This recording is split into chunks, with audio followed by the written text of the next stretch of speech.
Untuk membahas siapa orang atau pihak yang dimaksud oleh Luhut Binsar Panjaitan, sudah hadir bersama kami pakar komunikasi politik Gun-Gun Herianto yang bergabung melalui sambungan Zoom. Selamat malam Mas Gun-Gun. Selamat malam Mbak Tasya.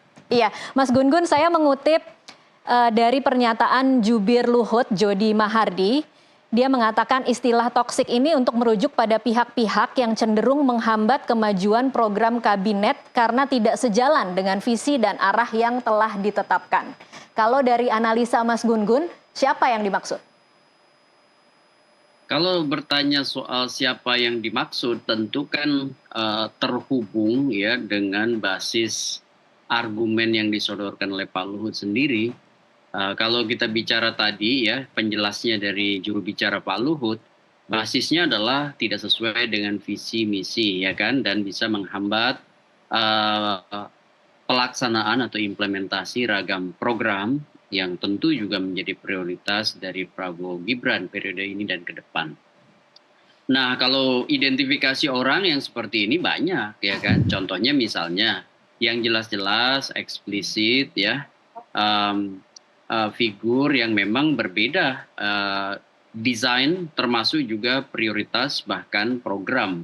Contoh misalnya kalau yang itu yang dimaksud ya tentu saja kompetitor di Pilpres misalnya yang jelas-jelas ya, arahnya adalah perubahan misalnya tidak atau memberi catatan banyak terkait dengan IKN, terkait misalnya dengan makan siang gratis tidak setuju sebagai narasi, salah satu narasi utama ya kan, kemudian misalnya hilirisasi, kemudian juga dalam konteks orientasi geopolitik ya. Ini tentu kan bukan hanya visi misi tapi sampai ke program yang berbeda. Nah, artinya contoh misalnya kalau betul-betul konsekuen ya dengan pernyataan tersebut, maka jelas-jelas misalnya Anies Baswedan tentu tidak masuk kategori tersebut kan. Kemudian juga Pak Ganjar dalam banyak hal tidak masuk kategori tersebut kan. Baik. Kalau memang dasarnya adalah, sekali lagi kalau memang dasarnya argumentasi itu. Baik. Artinya, iya Mbak Tasya, ya gimana? Tapi kalau di dalam politik kan semuanya serba cair nih Mas Gun-Gun. Jadi bisa aja kemarin waktu Pilpres dia bilang makan siang gratis itu kurang relevan, atau misalnya segala program-program yang ditawarkan, dia menawarkan perubahan tapi tiba-tiba hari ini memutuskan untuk mendukung. Itu kan mungkin saja ya. Jadi bagaimana cara membedakan mana yang memang berubah pikiran dan mana yang akan menjadi toksik nantinya?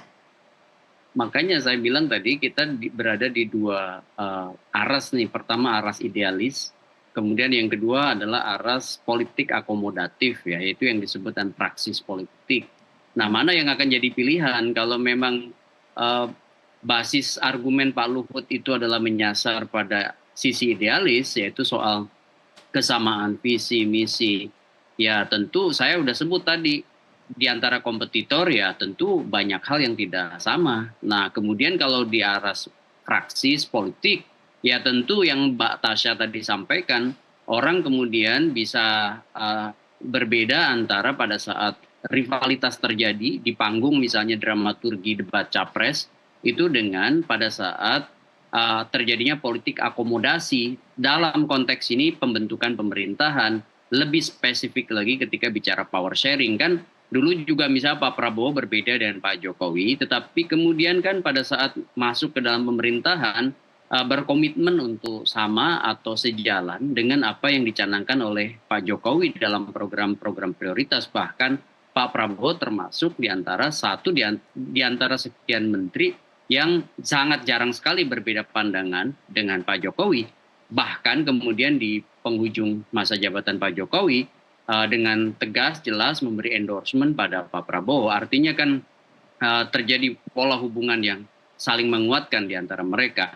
Nah, apakah ini misalnya di antara dua kompetitor di Capres ada yang kemudian masuk dalam hitungan politik akomodasi ala Pak Prabowo, tentu di belakangnya juga ada Pak Jokowi, atau memang sedari awal tidak melihat titik temu dalam konteks visi misi dan program dengan presiden dan wakil presiden terpilih. Tetapi saya melihat bukan hanya kompetitor di Pilpres yang disasar oleh Pak Luhut, melainkan sejumlah orang yang tentu ya bisa saja tidak sejalan. Kenapa? Karena bicara soal ideologis, kemudian bicara soal afiliasi politik, yang kemudian tidak misalnya mencapai titik temu ya dalam konteks misalnya kongsi pembentukan pemerintahan, Baik. atau misalnya ada hambatan yang disebut dalam bahasa akademik itu sebagai batasan afiliatif kepada figur tertentu sehingga sulit misalnya di bawah kontrol presiden terpilih, melainkan kalaupun misalnya didistribusi dan dialokasikan dalam ya jatah kabinet saat ini dan ke depan, berpotensi justru misalnya tidak produktif membangun loyalitas dan komitmen pada presiden yang menjabat. Baik, Mas Gun-Gun, ada tambahan lain yang dikatakan LBP yang kemudian mungkin bisa menajamkan dugaan kita. Dia mengatakan bahwa ini pelajaran yang dia peroleh dari pengalamannya selama berada dalam pemerintahan 10 tahun terakhir. Apakah memang kalau kita mengevaluasi 10 tahun terakhir pemerintahan Jokowi, ada orang-orang toksik di dalam kabinet Pak Jokowi? Iya, kalau kita lihat misalnya beberapa menteri kesandung persoalan yang sangat-sangat jelas ultimate crimes ya, yang namanya korupsi, itu kan jadi toksik kan di dalam kabinet sebenarnya. Itu salah satu indikator paling objektif sebenarnya. Kalau kita bicara soal good governance, kan bukan menguatkan kabinet tapi justru melemahkan. Bukankah itu toksik yang paling sempurna gitu ya? Iya. Dalam posisi orang yang kemudian dikasih kepercayaan untuk menjabat. Itu yang pertama. Kemudian yang kedua ada loyalitas ganda yang betul-betul mungkin sulit dikendalikan. Ya contoh misalnya loyalitas dalam kabinet itu kan puncak hierarki otoritasnya adalah presiden. Tetapi ketika misalnya ada banyak program yang sudah dieksekusi tetapi kemudian di leading sektor kementerian justru yang lebih ditaati oleh si menteri itu adalah ketua umum partainya masing-masing, bukankah itu juga jadi toksik gitu ya? Baik. Nah ini kan ada semacam ketidakefektifan dalam rentang kendali seorang presiden, begitu. Baik, Mas Gun-Gun, saya ingin sedikit membahas kalau yang memang benar-benar tampak seperti toksik yang kita pernah lihat di sejarah pemerintahan Indonesia adalah bukan di pemerintahan Jokowi tapi di pemerintahan SBY. Ketika Golkar dan PKS berada di dalam koalisi pemerintahan tetapi menunjukkan posisi yang berseberangan di parlemen saat kasus Senturi. Apa yang bisa dipelajari dari masa itu? Ya memang ini ada satu contoh lain ya. Sebenarnya ketika PKS di eranya Pak SBY itu kan bukan hanya pada saat kasus Senturi ya, tapi juga pada saat kasus kenaikan BBM, masih ingat nggak tuh? Ya itu kan berbeda. Halo Mbak Tasya. Iya, silakan. Jelas itu misalnya berbeda dengan kebijakan SBY waktu itu, dan mirip jadi semacam oposisi di dalam kabinet ya. Kemudian kalau di Pak Jokowi tentu tidak banyak terekspos ya apakah kemudian menteri itu benar-benar berseberangan dengan Pak Jokowi, meskipun tentu Pak Luhut bicara itu juga punya konteks kan yang di-highlight oleh Pak Jokowi pengalaman di era Pak Jokowi. Tentu mungkin banyak hal yang tidak tercover oleh media, bahwa ada misalnya beberapa menteri yang tentu green design dari makro, meso, mikro program prioritas Pak Jokowi yang tentu harusnya kemudian didukung penuh oleh para menterinya.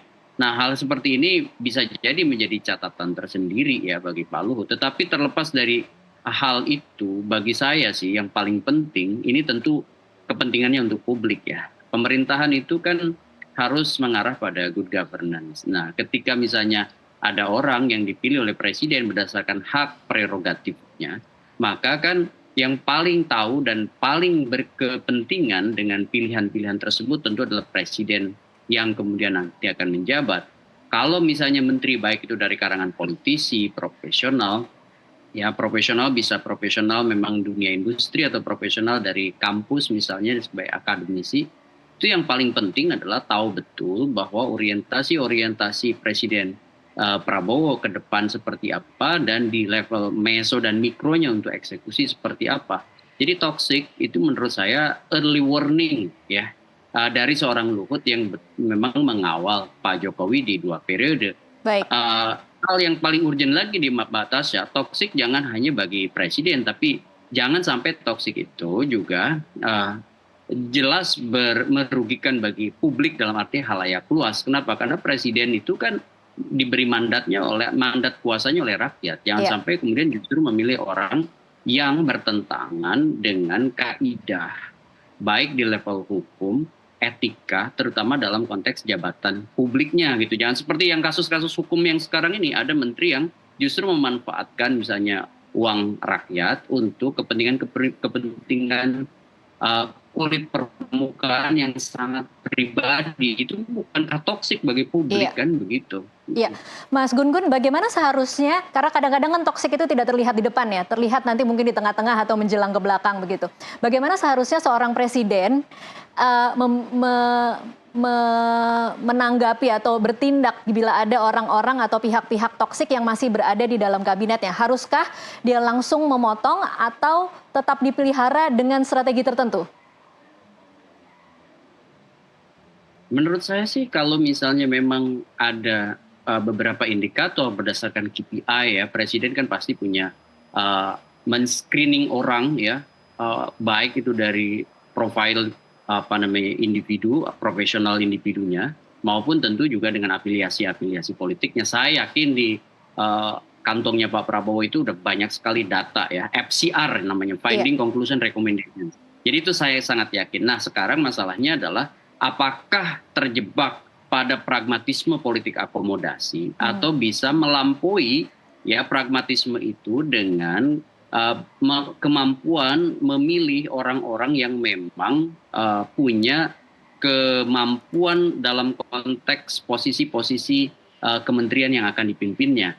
Kan pastilah tidak mungkin menafikan yang disebutkan politik akomodasi, ya pasti akan mengakomodasi partai, mengakomodasi organisasi yang kemudian menjadi simbol ya keragaman di Indonesia, seperti misalnya organisasi keagamaan ya, kemudian juga pasti juga akan mengakomodasi kelompok-kelompok teknokrat, baik itu berasal dari kampus maupun non kampus. Jadi itu suatu hal yang pasti akomodasi politiknya batasnya akan sangat sangat mungkin dilakukan oleh presiden. Hanya masalahnya adalah indikator-indikator kinerja kan harus ada, sehingga kemudian kalau ada toxic tergambar dari orang per orang yang membantu presiden, maka dengan secepat mungkin presiden juga harus mempertimbangkan yang disebut dengan hak prerogatif untuk juga menggantinya ya dalam term waktu yang tentu berdasarkan pertimbangan presiden. Baik, gitu. Tidak bisa memuaskan semua orang, tapi ada